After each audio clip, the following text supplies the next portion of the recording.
స్టార్టా Bharatiya Janata party జాతీయ అధ్యక్షుడు ఈరోజు దేశంలో ఉన్నట్టు అన్ని రాష్ట్రాల అధ్యక్షులతో సంఘటన మంత్రులతో ప్రత్యేకమైనటువంటి ఒక సమావేశాన్ని పిలవడం జరిగింది. దేశవ్యాప్తంగా భారతీయ జనతా పార్టీని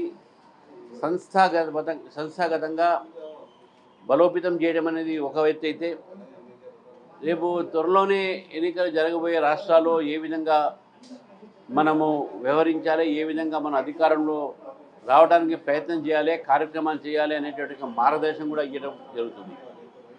ఇప్పటికే ఒరిస్సా, అస్సాం, బెంగాల్ ఈ రాష్ట్రాల్లో భారతీయ జనతా పార్టీ మంచి ఫలితాలు తీసుకురావడం జరిగింది. అదే రీతిలో ఈరోజు దక్షిణాది కూడా పుదుచ్చేరిలో కూడా ఎన్డీఏ ప్రభుత్వం వచ్చింది. మరి రాబోయే రోజుల్లో కూడా తెలంగాణ, కర్ణాటకలో కూడా భారతీయ జనతా పార్టీ ప్రభుత్వాన్ని ఏర్పడేటటువంటి ఒక రీతిలో కార్యక్రమాలు రూపొందించడం కూడా జరుగుతుంది. తెలంగాణ ఈరోజు జాతీయ పార్టీ యొక్క వారి యొక్క కొనసాగంలో ఉన్నది, వారి యొక్క కాన్సన్ట్రేషన్ దాని మీద ఉన్నది.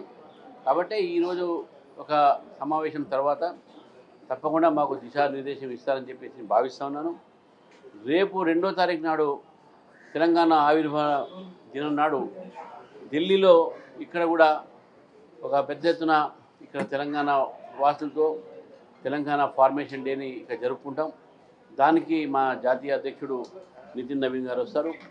తెలంగాణ సంబంధించినటువంటి ఒక మేధావులు, అదేవిధంగా విద్యార్థులు, న్యాయవాదులు అందరితో కూడా ఈ సమావేశం జరుగుతుంది రేపు.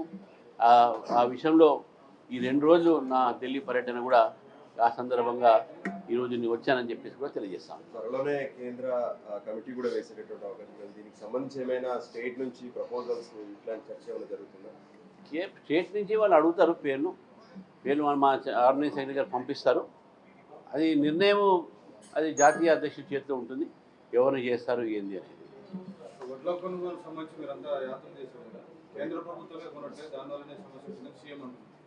సీఎంఏ ఎలక్షన్స్లో ఏమన్నాడంటే చివరి ధాన్యం దాకా మేము కొంటామన్నారు. ఆయన వారి వీడియో చూసుకోమని చెప్పండి. కేంద్రం ఎప్పుడు కూడా కొనదు, మీరు కొన్న దానికి కేంద్రం రీఎంబర్స్మెంట్ చేస్తుంది. ఇది ప్రొసీజరు. మీకు ముఖ్యమంత్రి మీకు తెలియకపోతే ఎట్లా? మీరు ఏమంటున్నామంటే ఈరోజు తెలంగాణలో రైతులకు ఈ పరిస్థితి వచ్చిందంటే అది రాష్ట్ర ప్రభుత్వం ఒక నిర్లక్ష్యమే. ఎందుకంటే గత సంవత్సరము ఇటువంటి ఒక నిర్మాణం కాలే పరిస్థితి, ఇప్పుడు ఎందుకైంది? సరే ఎక్కువ పండించారన్నారు, ఎక్కువ పండించినా కూడా రాష్ట్ర ప్రభుత్వం కేంద్ర ప్రభుత్వానికి ఇండెంట్ పెడుతుంది. మేము ఇంత పండింది ఇంత కొంటాము, ఇటు చేస్తాము, వాళ్ళు చేస్తారు. అది ఎక్కడ లేదు. తర్వాత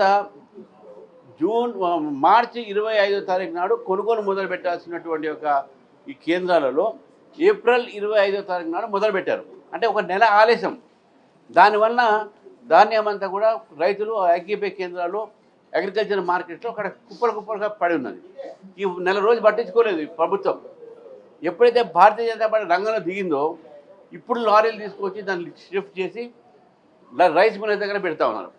ఇది కేవలము రాష్ట్ర ప్రభుత్వము రైస్ మిల్లర్స్తోని కొంతమంది కమిషన్ ఏజెంట్తోని కుమ్మక్కయి రైతుల్ని ఎంఎస్పి అమ్మకుండా దానికన్నా తక్కువ ధరతో అమ్మించేటటువంటి వాతావరణాన్ని నిర్మాణం చేసింది రాష్ట్ర ప్రభుత్వం. కేంద్ర ప్రభుత్వం మీద ఏలు పెట్టి చూపడానికి రేవంత్ రెడ్డి గారికి ఎటువంటి అధికారం లేదు. ఎందుకంటే ఈ మొత్తం కొనుగోలు వ్యవహారం అంతా ఎంఎస్పి మాత్రమే కేంద్ర ప్రభుత్వం ఫిక్స్ చేస్తుంది. మిగతా అంతా కూడా రాష్ట్ర ప్రభుత్వం చేయాల్సిన అవసరం ఉంది. రాష్ట్ర ప్రభుత్వం చేసిన తర్వాతనే వారు పెట్టినటువంటి ఒక ఇండెంట్స్ ఉంటాయో అది కేంద్ర ప్రభుత్వము అప్పుడు రీఎంబర్స్మెంట్ చేస్తుంది. కేంద్ర ప్రభుత్వంకి ఏం తెలుసు అంటే ఎన్ని కొంటున్నారని చెప్పేసి వాళ్ళు చెప్పాలి కదా. మేము ఎందుకు కొంటాం? మీరే చెప్పారు చివరి ధాన్యం దాకా కొంటామని. గతంలో ఎందుకు ఇటువంటి పరిస్థితి రాలేదు, ఇప్పుడు ఎందుకు వచ్చింది? ఎందుకంటే మీరు పండుకున్నారు. కలెక్టర్ల ద్వారా, అగ్రికల్చర్ డిపార్ట్మెంట్ ద్వారా ఎవరెంత పండించారు, ఏ పంట ఎక్కువ పండింది, దాని రిపోర్ట్స్ ఏంది, ఎంత వస్తుంది మార్కెట్లోకి ఒక అంచనా చేసుకుంటారు. ఈ అంచనాలు ఏం లేవు. కాబట్టి ప్రభుత్వం నిద్రపోతుంది కాబట్టి ఇటువంటి పరిస్థితి వచ్చింది. ఇప్పటికైనా మేలుకున్నారు. కనీసం ఉన్న ధాన్యాన్ని కూడా ఖాళీ చేయండి. ప్రతిరోజు అబద్ధాలు ఆడతారు. ఉత్తమ్ రెడ్డి గారు మీ 50 లక్షలు అంటారు, ఇంకో మినిస్టర్ మీ 60 అంటారు, ఇంకోటి 40 అంటారు, ఇంకోటి కేంద్రమే కొనాలంటారు, మీరు కొనమంటారు. ఏది రైతులతో ఎందుకు వాళ్ళ జీవితాలు ఆడుకుంటున్నారు? ఈ ప్రభుత్వాన్ని కూడా చెప్తున్నాను, మీరు దీన్ని రాజకీయం చేయకండి. మీ ఒక తప్పును ఒప్పుకోండి, మీరు నిర్లక్ష్యాన్ని ఒప్పుకోండి. భారతీయ జనతా పార్టీ ఈరోజు తిరుగుతున్నందుకు మీరు లారీలు పంపిస్తున్నారు. కాబట్టి దయచేసి ప్రజలకు తప్పుడు సమాచారం ఇవ్వకండి. కొనుగోలులో కేంద్రానికి ఎటువంటి సంబంధం లేదు అనేది కూడా స్పష్టం చేస్తాం. ఈటల రాజేందర్ గారి మీద పోస్టర్లని కూడా గ్రూప్ తగాదాకు సంబంధం లేదు. అది మా పార్టీ చేసింది కాదు. ఇతర పార్టీ వాళ్ళు మన నరేంద్ర మోదీ గారి యొక్క సభ బ్రహ్మాండంగా విజయం జరిగిన తర్వాత రైతు గోసా బీజేపీ భరోసా సఫలీకరమైన తర్వాత ప్రజలు భారతీయ జనతా పార్టీ నువ్వు చూస్తున్న నేపథ్యంలో బీజేపీలో అంతర్యుద్ధం పెట్టాలని, బీజేపీ నాయకుల మధ్య విభేదాలను తేవాలని చెప్పేసి, బీజేపీని పెరగకుండా చేయాలని చెప్పేసి కొన్ని పార్టీలు, కొన్ని శక్తులు, ఈ వ్యక్తులు కొంతమంది ఈ పని చేశారు. మా పార్టీ నాయకులు కానీ కార్యకర్తలు కానీ ఎటువంటి సంబంధం లేదు. ఇది మా పార్టీ కాదు. దీని మీద మేము చర్య తీసుకుంటాం. మీరు దీని మీద డీజీపీ గారికి 2 కమిషనర్లకు కూడా మేము కంప్లైంట్ ఇచ్చినాము. సీసీ కెమెరాలు ఉంటాయి, ఎవరు చేశారు ఏంటని త్వరలోనే బయటపడుతుంది. వాళ్ళ మీద తప్పకుండా సీరియస్ యాక్షన్ పోలీసులు తీసుకోవాలని చెప్పేసి కూడా మేము డిమాండ్ చేస్తా ఉన్నాం. Thank you.